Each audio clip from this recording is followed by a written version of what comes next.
Commutative हो, commutative और identity हो, रिंग विदाउट जीरो डिवाइजर। ठीक है, कोई एक एग्जांपल बताओ, पूर्णांक के प्रांत का बताओ, इंटीग्रल डोमेन का। मैं Z5 लिख दूं, Z5 addition modulo 5 multiplication modulo 5, इसके पास जीरो डिवाइजर तो नहीं है, इसके पास जीरो डिवाइजर है क्या? जीरो डिवाइजर हुआ तो ये इंटीग्रल डोमेन नहीं होगा, लेकिन इसके पास जीरो डिवाइजर नहीं है और कम्यूटेटिव है, तत्सम का अवयव भी है, तो ये इंटीग्रल डोमेन होगा, पूर्णांक के प्रांत है, और पूर्णांक के प्रांत है साथ ही ये इंटीग्रल डोमेन नहीं रहता, क्योंकि इसके पास जीरो डिवाइजर हो जाता। 2 × 3 मल्टीप्लिकेशन मॉडुलो लगाओ, मल्टीप्लिकेशन मॉडुलो लगाया तो ये जीरो आ गया, रिमाइंडर जीरो होगा, और रिमाइंडर जीरो होगा तो इसके पास जीरो डिवाइजर होंगे, पूर्णांक के प्रांत नहीं होगा। इसकी प्रत्येक आइडियल प्रिंसिपल आइडियल तो है, लेकिन पूर्णांक के प्रांत नहीं है। चाहो तो आप लिख लो नोट लगा के, Z6 addition modulo 6 multiplication modulo 6,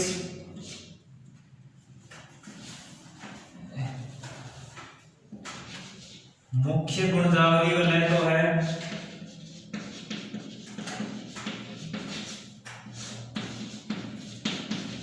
मुख्य गुणजावली वलय तो है, परंतु मुख्य गुणजावली वलय तो है, परंतु यह पूर्णांकीय प्रांत नहीं है, पूर्णांकीय प्रांत नहीं है, अतः मुख्य गुणजावली प्रांत नहीं है।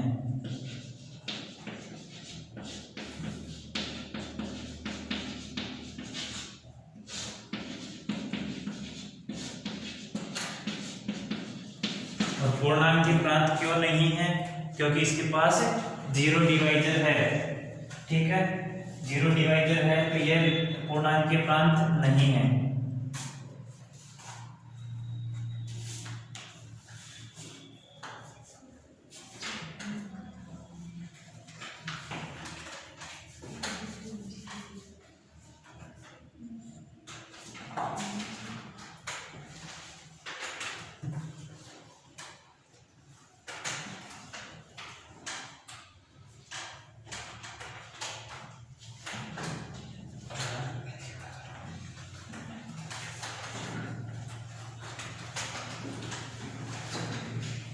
मिटा दे।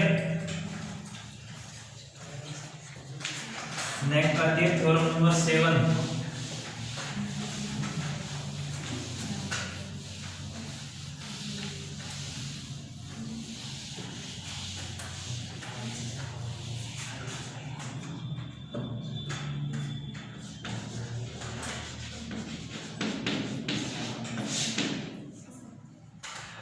सेवन नंबर थ्योरम कह रही है पूर्णांकों का वलय Z+डॉट एक मुख्य गुणजावली वलय तथा मुख्य गुणजावली प्रांत है। पूर्णांकों का प्रांत, पूर्णांकों का वलय Z+डॉट मुख्य गुणजावली वलय है, मुख्य गुणजावली वलय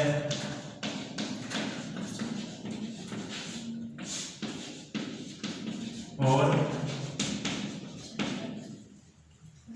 मुख्य गुणजावली प्रांत है।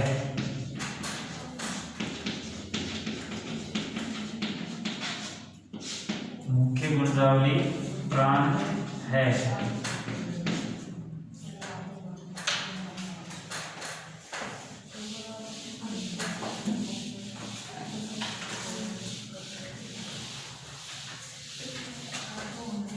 देखो Z+डॉट हमने पढ़ा था, जब मैं मुख्य गुणजावली की परिभाषा बताई थी उस टाइम बताया था Z+डॉट मुख्य z प्लस डॉट की प्रत्येक गुणजावली मुख्य गुणजावली है, ठीक है। और z प्लस डॉट की गुणजावलियों को mz से डिनोट करते हैं, जहां m क्या होता है, कोई इंटीजर है, m इंटीजर है, 0 भी हो सकता है, 1 हो सकता है, 2 हो सकता है, नेगेटिव इंटीजर भी हो सकते हैं, ठीक है। जब 1 होगा तो पूरा का पूरा z के इक्वल हो जाएगा, जब m बराबर 2 होगा तो 2z हो जाएंगे, पूरे इवन इंटीजर हो जाएंगे। 3 m बराबर 3 होगा तो ये 3z हो जाएगा, यानी कि 3 के मल्टीपल आ जाएंगे। और सभी मुख्य गुणजावली हैं, 3 के मल्टीपल है वो 3 से जनरेट होने वाले हैं, 3 सभी अवयव 3 से जनरेट हो जाएंगे। 2z होगा, इवन इंटीजर है, उसके सभी अवयव 2 से जनरेट हो जाएंगे, ठीक है। इसकी प्रत्येक गुणजावली मुख्य गुणजावली है, तो प्रत्येक गुणजावली मुख्य गुणजावली है। तो देखो ये कह रहा है मुख्य गुणजावली वाला है, और साथ में कह रहा है मुख्य गुणजावली प्रांत है, ठीक है। और मुख्य गुणजावली प्रांत के लिए क्या कहते हैं, इंटीग्रल डोमेन होना चाहिए। तो z प्लस डॉट क्या इंटीग्रल डोमेन है, क्योंकि इसके पास जीरो डिवाइजर नहीं है, कम्यूटेटिविटी को भी होल्ड करता है, और आइडेंटिटी भी है, मल्टीप्लिकेटिव आइडेंटिटी भी है, ठीक है। इंटीग्रल डोमेन भी है, और प्रत्येक आइडियल प्रिंसिपल आइडियल है, प्रत्येक आइडियल प्रिंसिपल आइडियल के लिए मुख्य गुणजावली प्रांत है। अब इसका अपन प्रूफ लिख लेते हैं। देखो प्रूफ में माना i z की गुणजावली है, माना i z की एक गुणजावली है, z की गुणजावली है। यदि i इक्वल टू 0 तो i एक अवयव, यदि i equal to 0 i equal to 0 यानी कि आइडियल में केवल एक अवयव है 0, तो i एक अवयव 0 बिलोंग्स टू z, i में एक अवयव है, वो एक अवयव 0 से ही जनरेट हो रही है, 0 बिलोंग्स टू z से जनित है, इसलिए i बराबर z।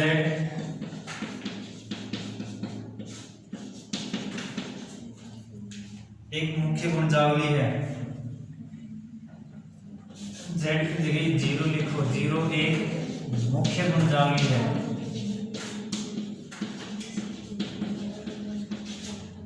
मुख्य गुणजावली है,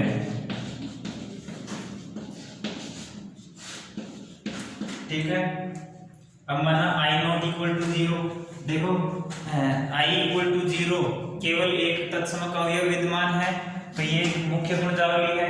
अब देखो i 0 के इक्वल ना हो, i यानी कि आइडेंटिटी एलिमेंट के अलावा और भी आइडियल हैं, 1z 2z 3z 4z 5z and negative integer वाले भी, तो उनके लिए अपन कैसे करेंगे।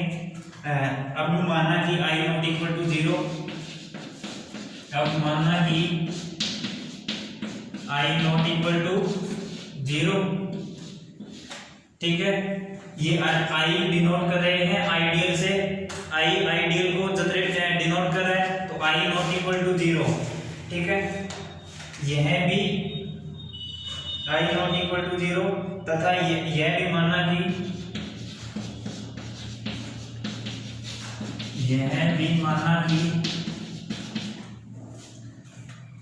m अवयव है i का, और m not equal to 0, m अवयव i का है और m नॉट इक्वल टू 0 है, तो m i का अवयव है, तो m अगर i का अवयव है, दिस इंप्लाइज नेगेटिव नंबर, वो भी i का होगा। m अगर i,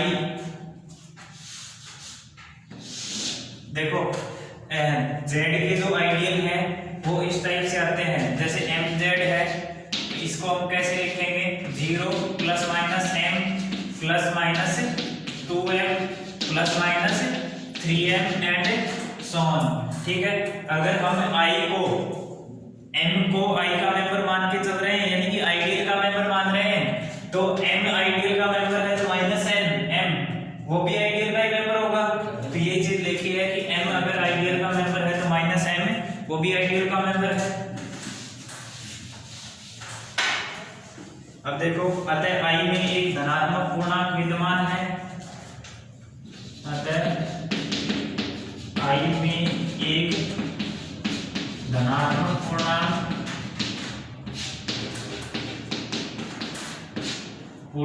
विद्यमान है। यहां से पता चल रहा है n को अगर नेगेटिव माना हुआ है तो इधर नेगेटिव इंटू नेगेटिव वो पॉजिटिव हो जाएगा, तो m एक धनात्मक पूर्णांक हो गया। ठीक है, अतः यह जो कि m और माइनस m कोई धनात्मक है। अब माना I में छोटे से छोटा पूर्णांक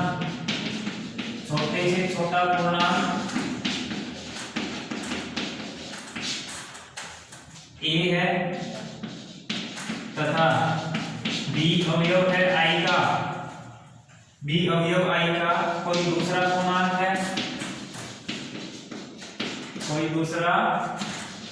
पूर्णांक है,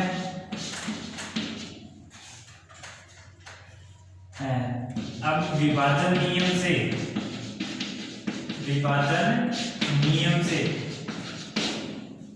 देखो a को क्या कहा है, छोटे से छोटा, आइडियल का छोटे से छोटा अवयव a है और b कोई दूसरा अवयव है I का ही। अब हम ये देखो दोनों ही इंटीजर में है। ठीक है, अब b अवयव I का है, इंटीजर है, तो अपन क्या लिख सकते हैं, b equal to a q plus r। विभाजन नियम से जैसे अपन ऐसे लिखते हैं, कोई भी संख्या का भाग देते हैं, b में a का भाग दिया, q बार गया a क्यूब और b माइनस a क्यूब करेंगे तो ये बचेगा रिमाइंडर r। तो a इंटू में q प्लस r बराबर b। ठीक है, ये विभाजन नियम है, डिवीजन एल्गोरिथम। ठीक है,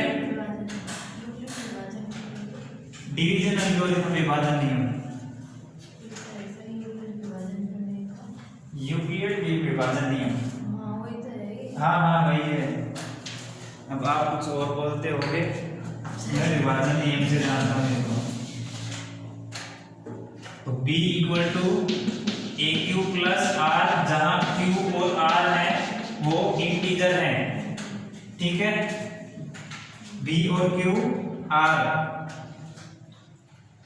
इंटीजर है और r का मान है, देखो a से डिवाइड कर रहे हैं, रिमाइंडर है, b डिवाइड किया a से तो ये a क्यू आएगा और रिमाइंडर r है।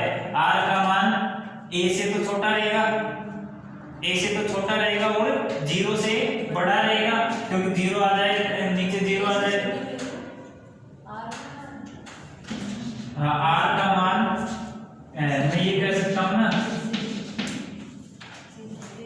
अगर a के बराबर हो, ये r का मान a से बराबर हो जाए तो ये q प्लस 1 टाइम डिवाइड हो जाएगा।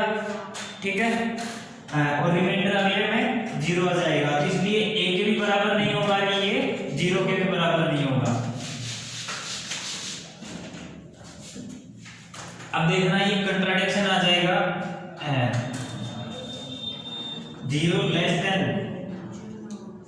देखो 0 तो हो सकता है, 0 हो सकता है, हाँ 0 हो, रिमाइंडर 0 हो सकता है, बट a के इक्वल नहीं हो सकता, क्योंकि अब देखो i क्या है, गुणजावली है, क्योंकि i गुणजावली है, इसलिए a अवयव i का है और q अवयव है z का है, तो q डॉट a वो अवयव किसका होगा, a अवयव i का है, यानी कि आइडियल का है, और q अवयव है z का। z क्या है, वलय है, z की ही तो ये आइडियल है, a आइडियल है, q z का अवयव है, तो आइडियल क्या कहती है, प्रत्येक z के अवयव के लिए q डॉट a वो भी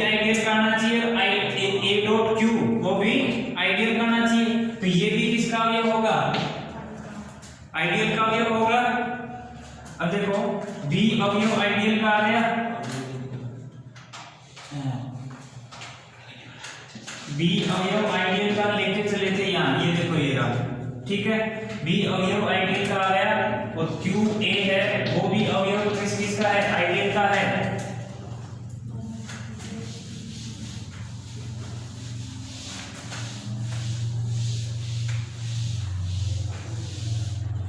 तो बी माइनस ए क्यू,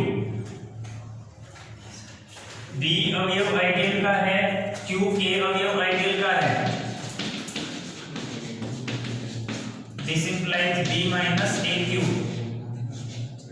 या क्यू ए, ये अवयव किसका होगा? आई का होगा। कौन से नियम से? क्लोजर प्रॉपर्टी से। क्लोजर प्रॉपर्टी से ये अवयव भी आई का होगा। अब देखो b माइनस ए क्यू अवयव आई का हो गया, तो यहां से ये देखो r, ये r अवयव है, ये b माइनस ए क्यू करेंगे तो ये किसके इक्वल आ गया?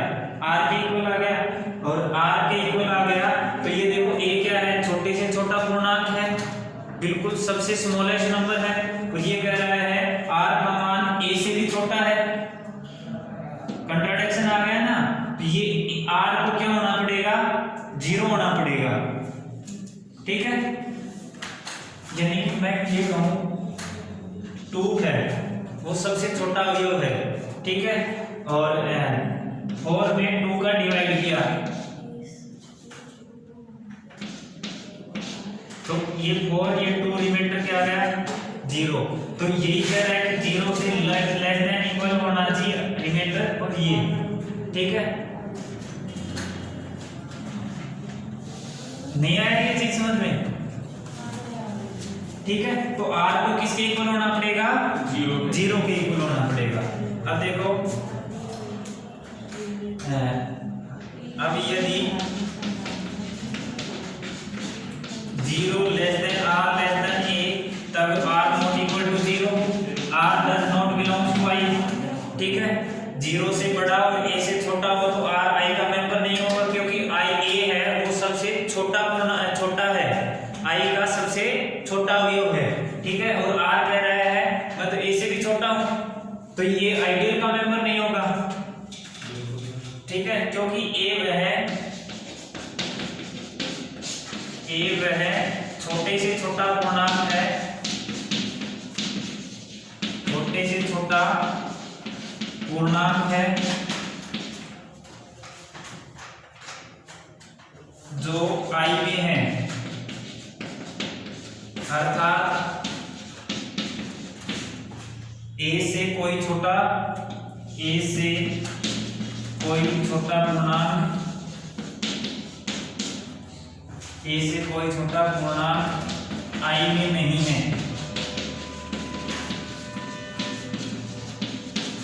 a से छोटा कोई भी पूर्णांक i में नहीं है, ठीक है। इसलिए r बराबर 0, तब b इक्वल टू क्या हो जाएगा? AQ, b equal to AQ, यहां से देखो b equal to AQ plus r, r बराबर 0 रख दिया तो b इक्वल टू क्या होगा? AQ, ठीक है, b इक्वल टू AQ हो गया। अतः I इक्वल टू QA, जहां Q अवयव है Z का, ठीक है। अब देखो I इक्वल टू QA हो गया। अब देखो Q अवयव Z का है, यानी कि वलय के प्रत्येक अवयव के लिए A जनक हो गया। I equal to QA, Q अवयव है Z का, अतः A वलय का, यहाँ A वलय का जनक है, ये क्या हो गया? यहाँ से जनक हो गया, और जनक हो गया यानी A से जनरेटेड होने वाली आइडियल आ गई, प्रत्येक आइडियल A से जनरेट हो रही है। ये तो क्या लिया था? आर्बिट्रेरी, छोटे से छोटा पूर्णांक,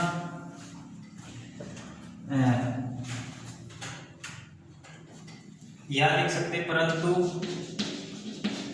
Z एक तत्सम की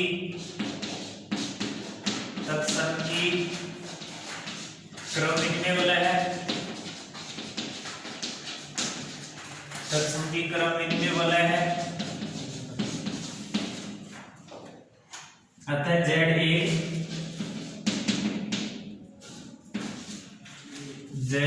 एक मुख्य गुणजावली वाला है,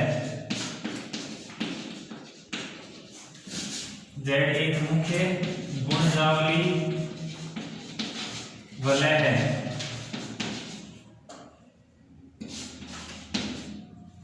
और साथ ही Z एक पूर्णांकीय प्रांत है,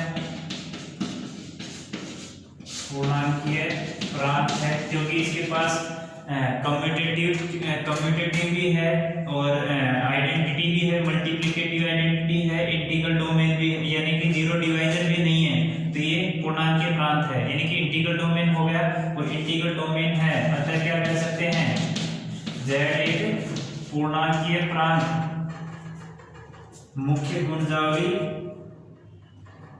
पूर्णांकीय प्रांत भी है, इसलिए Z एक मुख्य गुणजावली प्रांत है, मुख्य गुणजावली प्रांत है।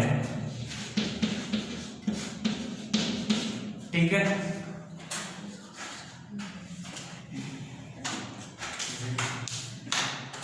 आया समझ में। Z addition modulo addition multiplication binary operation के रेस्पेक्ट में वलय था, इसको मुख्य गुणजावली वलय और पूर्णांकीय मुख्य गुणजावली प्रांत ये चीज बताना था। तो मुख्य गुणजावली वलय के लिए तो इसके जितने भी आइडियल हैं वो प्रिंसिपल आइडियल यानी मुख्य गुणजावली है, वो हमने पहले तो आइडेंटिटी लिया, जीरो अवयव Z का तो जीरो से केवल एक जनरेट होगा, और फिर हमने i not equal to zero लिया, यानी कि जीरो के अलावा जितने भी आइडियल बनते हैं वो सभी इसी प्रकार के बनेंगे, i बराबर q है, जहाँ q अवयव है Z का। a आइडियल का छोटे से छोटा पूर्णांक है, आइडियल का छोटे से छोटा पूर्णांक है, ठीक है। और b अवयव माना था b equal to a q plus r, जहां r है वो zero less than equal to r और लेस देन a माना था, ठीक है। वो डिवीजन एल्गोरिथम की हेल्प से हमने वो बता दिया था। फिर हमने a को z का अवयव था और b z का अवयव था, तो b equal to a q किया, वो भी z का अवयव बताया, सॉरी i का अवयव लेके चले थे, i का बताया, वहां से ये r है वो जीरो हो गया, जीरो होते ही b equal to a q हो गया, और ए क्यू है वो आइडियल का अवयव हो गया, b equal to q a, और q अवयव है z का, प्रत्येक z के अवयव के लिए q ए आइडियल का अवयव आ गया। आइडियल का अवयव आने से हम कह सकते हैं कि ये क्या है, मुख्य गुणजावली है, मुख्य गुणजावली है। और z क्या था, तत्सम की क्रम विनिमय वाला था, और मुख्य प्रत्येक आइडियल मुख्य आइडियल हो गया, प्रिंसिपल आइडियल, अतः z एक मुख्य गुणजावली वाला हो गया। अब देखो z पूर्णांकीय प्रांत है क्योंकि कम्यूटेटिव भी है, आइडेंटिटी प्रॉपर्टी भी होल्ड करता है, तो और रिंग विदाउट जीरो डिवाइजर भी है, तो यह पूर्णांकीय प्रांत है, इंटीग्रल डोमेन है, इंटीग्रल डोमेन है तो मुख्य गुणजावली प्रांत है, ठीक है। अब देखो इसमें एग्जाम्पल है, थ्योरम लगभग खत्म हो गई इसमें। अब ये इस एक्सरसाइज से पहले एग्जाम्पल दे रखे हैं, 5 एग्जाम्पल हैं जिसमें मैंने 5वां मैंने करवा दिया है, तो 1, 2, 3 और 4 आसान एग्जाम्पल हैं, इनको करके देखना। चौथा एग्जाम्पल है वो मैं करवा दूंगा, होमोमॉर्फिज्म से है, रिंग ऑफ होमोमॉर्फिज्म, जो पिछले चैप्टर में हमने छोड़ दिया है उसको थोड़ा सा मैं डिफाइन कर दूंगा और ये एग्जाम्पल मैं करवा दूंगा कल, ठीक है। तो इन बाकी बचे हुए जो 3 एग्जाम्पल है वो करना। एक एग्जाम्पल मैंने लिख दिया है Z8 एडिशन मॉडुलो 8 और मल्टीप्लिकेशन मॉडुलो 8, ठीक है, उसके सभी प्रिंसिपल आइडियल फाइंड करने हैं, ठीक है।